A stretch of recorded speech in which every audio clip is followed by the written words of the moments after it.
வாழை வளர்ப்பில் தர்ம சங்கடமான நிலைமைனா இதுதான். அதாவது இப்போ பார்த்திங்கன்னா 2 கன்றுகள் ஆரோக்கியமாக வளர்ந்துருக்கு. இது நம்ம நடவு செஞ்ச கன்றுலேருந்து வந்த பக்கக்கன்று இது. ஆனால் இரண்டுமே ஆரோக்கியமான நிலையில் தான் இருக்குது. நம்ம வியாபார நோக்கில் இந்த மாதிரி கூட்டமாக பயிரிடும் பொழுது கண்டிப்பாக ஒரு கன்று விடுறது தான் சரியான வழிமுறை. காரணம் என்னென்னா, நீங்கள் இதை எல்லாத்தையும் அறுவடை செஞ்சுருவீங்க. இந்த மரமும் அறுவடை நிலைக்கு வந்துடும். ஆனால் இந்த மரம் காய்க்கிறதுக்கு தாமதமாகும் பொழுது வயலை நம்ம உழவு செய்ய முடியாது. கண்டிப்பாக இதற்காக இந்த மரங்கள் காத்திருக்க போகிறதில்ல. அதனால் இதுவே தாமதம் தான்.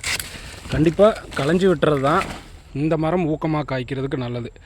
இதுவே வீட்டு தோட்டங்களில், அதாவது நம்ம வீட்டை சுற்றி வச்சுருக்கோன்னா கண்டிப்பாக இடைக்கன்று 1 விடலாம். இந்த மரம் காய்ச்சி முடித்தோன்னா அந்த மரம் காய்க்கும் அடுத்த ஒரு 3 மாதத்தில். ஆனால் இந்த மாதிரி மொத்தமாக 1000 மரம் 2000 மரம் நடும் பொழுது ஒரே ஒரு மரம் தான், 7 அடிக்கு ஒரு மரங்கிறது வைக்கிறது தான் என்னோடய அனுபவத்தில் உண்மை. கடந்த முறை நான் இப்படி விட்டு 2 மரங்களுமே காய்க்கிறதுக்கு தாமதமானது தான் உண்மை. ஏன்னா இந்த இடைக்கன்றும் சத்துக்கள் எடுத்துக்கும், இதுலேயும் காய்க்கிற அளவுங்கிறது குறையும்.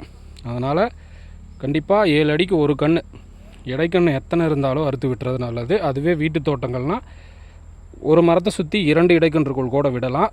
தொடர்ந்து நமக்கு அது பலனை கொடுத்துட்டே இருக்கும். ஆனால் வியாபார நோக்கில் நம்ம பயிரிடும் பொழுது கண்டிப்பாக இடைக்கன்றுகள் விடுறது நல்லதொரு வழிமுறை கிடையாது.